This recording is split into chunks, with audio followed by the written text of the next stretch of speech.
Hey guys, it's ADW, and today I'm going to be showing off a redstone adder design. It's 10 ticks for 16 bits and completely synchronized. It's also pistonless, but it has torches, so it has a throughput of 3 ticks.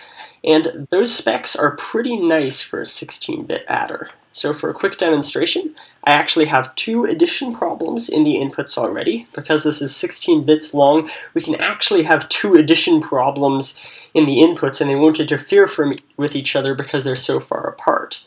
By the way, the least significant bit is on the right. So this problem right here is 11 plus 1, and this one right here is 5 plus 3. Those are, I've been over this before, the 2 most basic addition problems you can have to test that an adder is working perfectly. And as you can see, when I change 1 bit, the output changes at the exact same time, and that is indicative of it being synchronized. Maybe not the best to watch the lamps, better to watch the redstone, because the lamps stay on a little bit longer after the falling edge. So yeah, so it's a working adder. What's so cool about that? Well, like I said earlier, this adder is 16 bits, and 16 bits is a big deal in redstone. A redstone signal can travel 15 blocks instantaneously, and if your adder is 2-wide tileable and 8 bits long, then you can send carry calculation information from one end to the other instantaneously, and that's really powerful for all kinds of redstone adders. But in this carry look everywhere adder, it's more apparent than anywhere else. It uses a lot of instantaneous interactions in the carry logic because it calculates every single carry at the exact same time. You literally could not make this adder more than 8 bits, because you can't put repeaters in these slab towers. And even if you found some way to put those repeaters in the towers, the whole adder would be much slower and the synchronization would be ruined. And remember, other adders take advantage of these instantaneous interactions too. So even if you don't care about instantaneous interactions and synchronization, they will be slower. But this adder uses a type of logic called Ladner-Fischer addition. Ladner-Fischer carry logic calculates more than one carry at once, but it doesn't compute the carries all at the same time. This significantly reduces the amount of interactions between bits, so that it doesn't get much slower when you scale it up. In fact, a 32-bit adder using this carry logic would only be like 3 ticks slower than this one. It also makes it much easier to synchronize because the carry is calculated in synchronized steps rather than all at once. And all of this makes this adder design the fastest 16-bit synchronized adder design possible in Minecraft. So yeah, let's talk about how it works, and then I'm going to build an 8-bit adder that uses this logic. The basis of this adder is something called a Brent-Kung cell. I'm not going to go over how these work in depth, but if you don't know how they work, I'll put a link to a Benny's Cube video in the description that goes over them. Now, what you're looking at is a 1-tick cell that I designed. The idea is that you work with the inverse of the propagates instead of the propagates themselves. In this way, if you want to AND 2 propagates together, you just OR them together and it will act as an AND gate. It's fine to do this, but whenever we actually use the propagate signal to calculate something, we need to make sure that the logic gate takes the inverse of the propagate rather than the propagate itself. So when we AND the propagate with the previous carries, we need to make an implies gate instead of an AND gate. How do we make a 1-tick implies gate? Just a comparator. So now for a quick demonstration. As you can see, if we turn that on, signal just goes straight through, just like you'd expect. And if we turn on the propagate, that turns that off. And now this goes straight through. And if we turn that off, then it doesn't get sent on into the next carry. And then to calculate the next propagate, as you can see, we've inverted the output. If we turn both of them on, then the output turns on. And yeah, so that's basically how this is going to work. Now, it's important to note that the repeaters in this design are actually the delay from the last cell. So this individual cell isn't completely synchronized, but if you put them in a sequence like we will in the actual adder, it will be. Another thing is that the outputs are 1 block higher than the inputs, so every time we stack a cell, it's going to move up 1 block. No big deal, but I thought I should just point that out. So let's move on to actually building the adder. To build this adder, the first step is to make our half adder. It has to be an XNOR for our Brent-Kung cell to work, since it takes inverted propagate inputs. So I'm going to build Tommy's XNOR, because it's synchronized, it's 2-wide tileable, and it's really just a great design in general. So let's do that. No, not like that, like that. There we go. All right.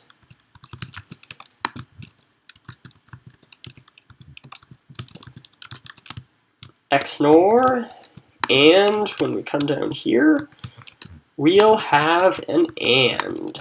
It's important to note that the direction this adder will carry actually depends on the orientation of this XNOR gate. The carry is going to flow in the direction that these two torches are facing. So this one's going to carry in that direction. And this torch down here needs to be facing in the opposite direction of the carry. And then we need to bring the carry signal 3 blocks out, like this. Not like that, but like that.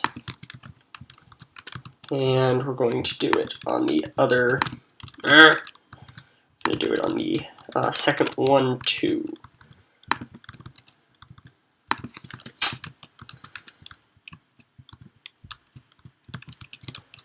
All right. Now, for our first bit, we already have our carry calculated, so we don't need a Brent-Kung cell to calculate the carry, because the only way that there's going to be any carry coming out of the first bit is if both of them are on, which is already covered by this case. For the second bit, though, we do need what's called a Brent-Kung cell, because the carry is not fully calculated. Sorry about that. So what we're going to do is we're going to build our Brent-Kung cell like this.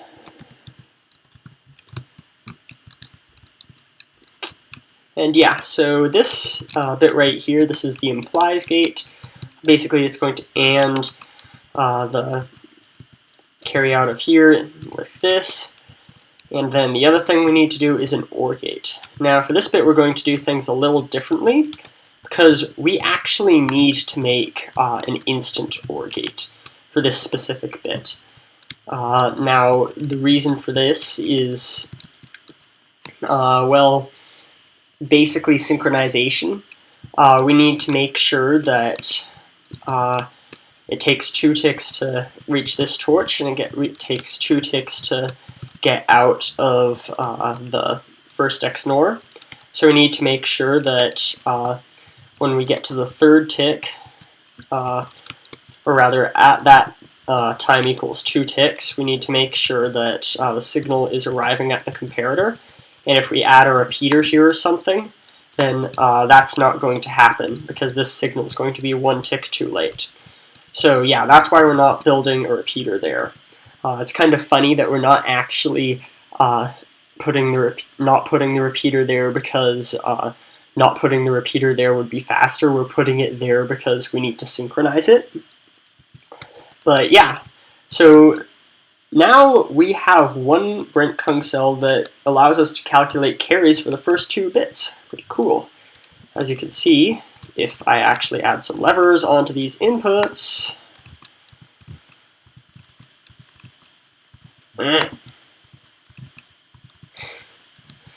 oh my grunts. We can create a carry here and propagate it over to the next bit. Awesome.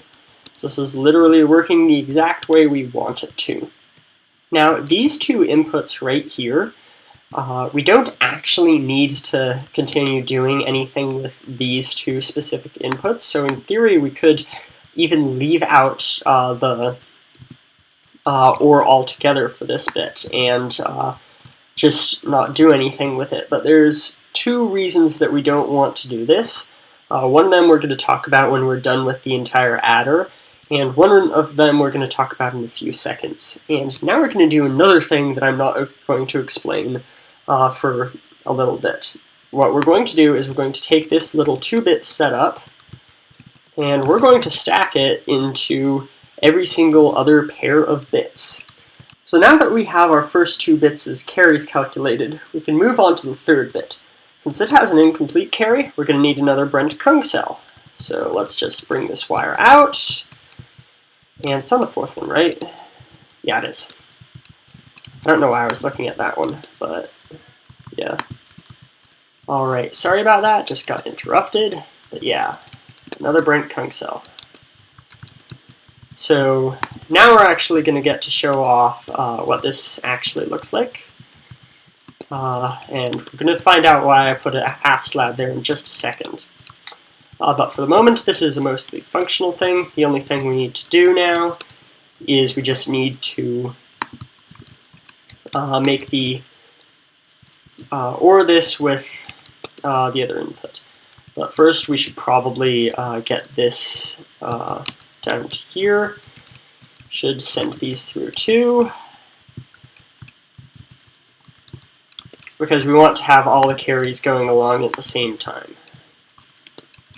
And then we can take from this and we can send it into there. And again, even though it's not useful now, we are going to actually keep sending these 2 wires through, even though this propagate information, it's not going to change, and there's nothing really that's going to change. Yeah, basically this isn't going to be used anymore to calculate the carries, but we're going to see why in a bit, why we do this. So now we've got our 3rd bit finished, but this still isn't better than ripple carry logic. And you're probably thinking what we're going to do is we're going to come out like this, we're going to come up like this, and we're going to build another Brent-Kung cell out here. This is not what we're going to do, because we actually already have, in this stage, all of the information we need to calculate this carry. And the reason for this, we already have the propagate information of bits 3 and 4 from the last Brent-Kung cell and this OR gate right here. Right? So that means that if we want to propagate a information from one of these 2 bits, then we can use this, what's it called, propagate signal to do that. And if we want to get a carry, propagate a carry from the 3rd bit, then, well, this first, what's it called, this first cell can actually do that already. So if we just take this and put this in here, like this, and then for the input of this we put the carry from the 2nd bit, this actually makes it so that we can complete, or rather, this carry is the final carry, and this is true in all cases. And this is what the Ladner-Fischer Adder is actually doing.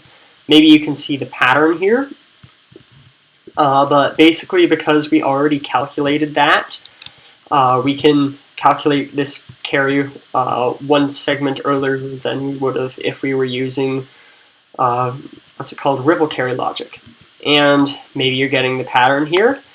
What we're going to do now is we're going to stack this. This time we only need to do it once. And now, between these 4 bits, we also have a finalized carry. The only thing that they are missing is carries that are come out of these first 4 bits. So what we're going to do is also, these first 2 circuits have calculated all of the propagate signals for, oh, this second, what's it called, Brent-Kung cell, actually isn't calculating propagates yet. So, oh, and also, the way that we're going to do this is we're actually going to have these come up like this rather than across like that. That's my bad. And now what we can do, if we want to calculate the propagate for these 2 bits now, we can take the information from this propagate and AND it with these 2 bits, and that will work for the same reasons that the carry is working down below. We can also do it over here. So this makes it so that up here we have the propagate information for the what's it called? We have the propagate information for all 4 of these bits in these 4 bits now. So if we want to propagate something from over here, we can just AND it with these in a Brent-Kung cell, and that's going to calculate the finalized propagate for all 4 of these bits. And yeah, so basically the process is that because we're calculating the propagates and generate in these segments in parallel, we're able to have it ahead of time. And that's basically the idea behind this entire adder. Anyway, so I should probably take these out too.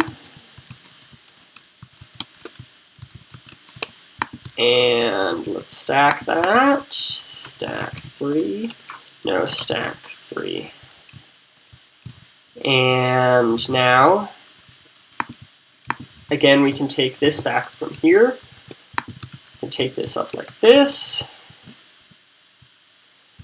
And then with this, we can just take it in from this line right here. This needs to be a slab. This is why this needs to be a slab, by the way, so this carry can come underneath here. You can bring that over like that. And then for all of these, let's do from there to there, stack 3. Now we have 3 copies of this. Oh, and we need to add blocks onto those. By the way, don't worry about this, because if you work this out, it actually doesn't matter that this is going into both this and this, because this right here should be this wire and this wire already, so it doesn't matter that this one is also turning it off, because in any state where this repeater is off, this repeater is also going to be off. So yeah, and then also we're going to just bring the propagate signals for these bits through, even though we're not going to use them to make any more calculations. And we're actually going to calculate another propagate signal for these ones.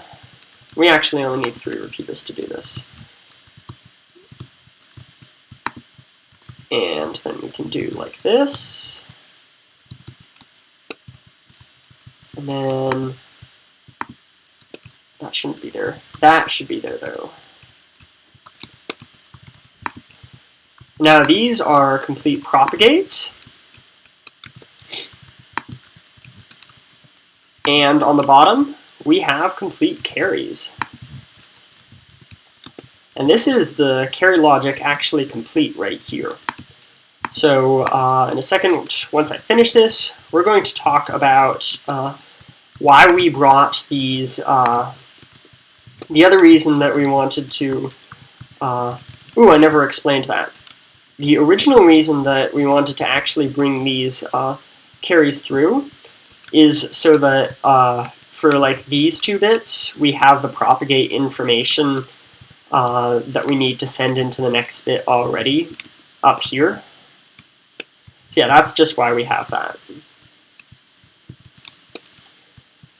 But in a second, we're going to talk about the other reason why we have these propagate lines, even though we really don't need them.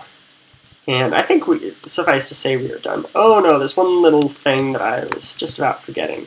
This is a real shame about this entire thing, and that is that these stupid comparators. If you look at this thing never actually, it doesn't extend its signal. So that means that if I have a signal coming from here, it's not going to be a full signal strength when it comes out down here. And as you can see, if you follow this, there is, in fact, a track that goes something like this that makes it so that we actually have to repeat this signal before it can come into this, what's it called, these Brent-Kung cells. So to make sure that this doesn't conflict, we need to do that. And also, ever so irritatingly, because of this 1 tick of delay, in order to keep this thing synchronized, we need to add 1 tick to all of these things. So even though we have this 1 tick Brent-Kung cell, it's not completely 1 tick, which is really unfortunate because comparators. So now let's talk about the other reason that we extended the propagate wires that we didn't need to. Whenever you're designing an ALU, you want to make sure that you reuse logic as much as possible. So when you make a circuit that calculates something, it's useful to make sure that you are using that information you've calculated as much as you can. And the propagate information you see in front of you is like this. If you're building an ALU, the information in the propagates might be useful. This information can be used at very least to make a carry-in, since this is the information to propagate a carry-in to every single bit. And since we don't need to add delay to the propagates to synchronize, we could in theory add a carry-in to this that keeps the whole thing synchronized in the same speed. I don't know what else you would use the propagate information for, but if you're making an ALU, give it some thought. Maybe you can come up with something interesting. So now the final step is to just send the carry and the result of the first half adder into a second half adder. So let's build an XNOR.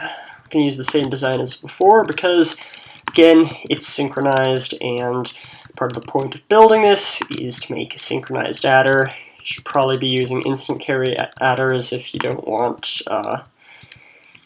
it to, if you don't care about synchronization. And even if, I think that if you keep scaling stuff up, this actually becomes faster than instant carry. That would be like at 64 bits, and I don't know why you would be building a 64-bit computer in Minecraft. And I'm designing this like the first one. This one goes a little bit differently. It goes like that. And no. That. There we go. Okay. So also I think we can move this. Actually, what I'm going to do is I'm just going to get rid of this second block here, just so we have a little bit more space to work with this. Again, if you're going to be using this for something like, what's it called? Adding in a carry-in, then you're probably going to want to not have this 1 block away from this. But, oh yeah, those are supposed to be 2 ticks. Alright, so stack 7. Now, the carry out of the first bit is actually going into the second bit. So that means that this is going to be the XNOR for the second bit right here, rather than the first one.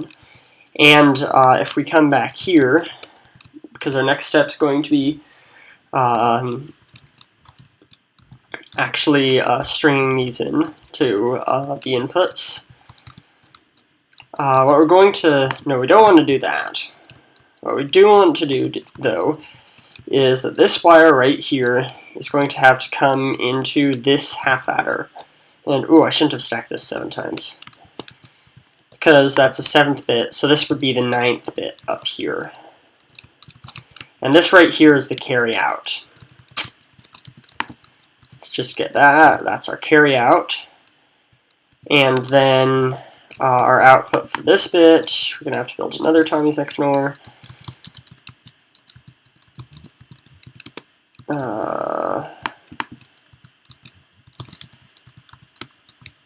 Like this.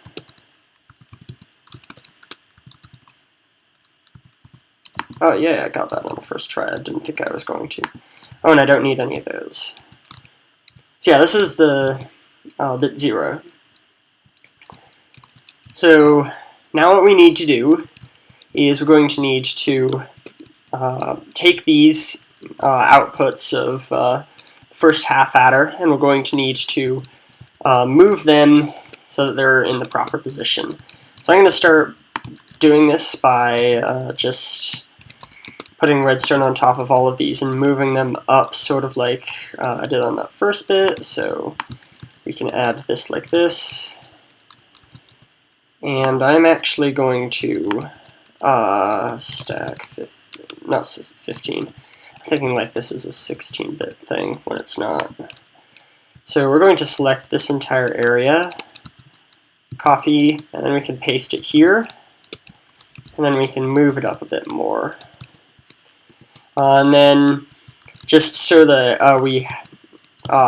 because I actually built a prototype design for this, I know for a fact that we're going to have to move that up like that. So stack 7, oh dear, expand 1, stack 7, there we go.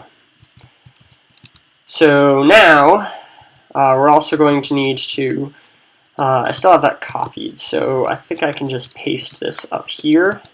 Yeah, that's going to go up, because this is going to, I believe this is going to be the bottom right here. But let's lift all of these up. It's going to be a bit more clear what I'm doing once I get these all up to the right height.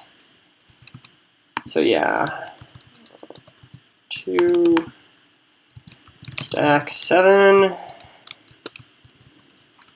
Alright, so what I'm going to do is I'm going to put repeaters onto all of these, and it's important to note here that the amount of time between the output that comes out of the first half adder and arrives in the second half adder is going to have to equal the carry delay so that everything's synchronized. So this is going to have to be 4 ticks. And what we're going to do is we're going to have a bit of a stagger going on here.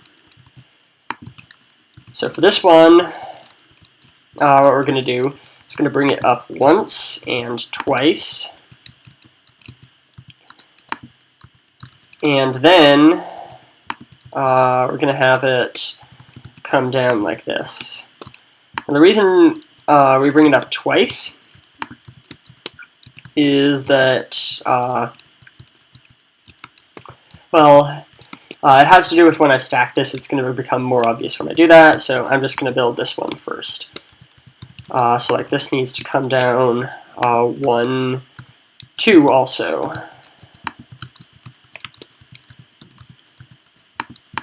There we go. And tell me I didn't... Yeah, I didn't accidentally add any 6 on there. Good.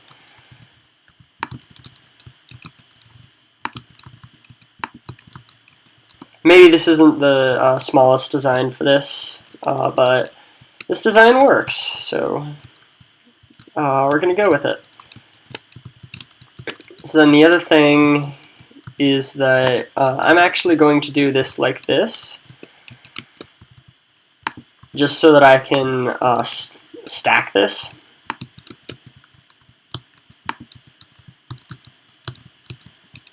So you see how this part right here is the same as this bit right here.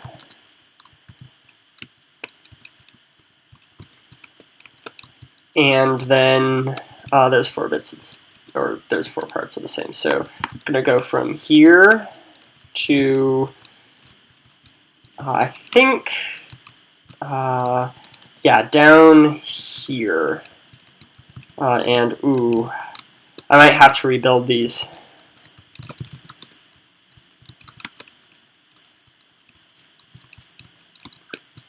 Yes, I'm going to have to rebuild these. No big deal.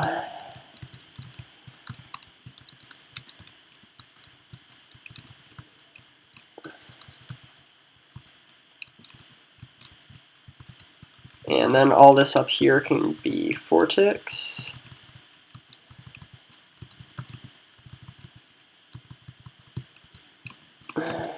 And then this bit, not that, this thing right here is now extra. And this stuff's bugging out because I stacked when the power was on. And there we go. All right. So now all of the outputs are 0, and if we turn some stuff on, we can test like 5 plus 3, which was one of my outputs from the last one. And as you can see, we can get an 8. Unfortunately, we're not going to be able to wire the output out here all the way back around. Which one did I not turn off? Yeah, that one. We're not going to be able to take these inputs all the way to the front, so you're just going to have to take my word that this thing's synchronized. But you should be able to understand like why it's synchronized and why I can confidently say that it's synchronized. So yeah, that's about it. I hope you guys have enjoyed, and I'll see you guys next time.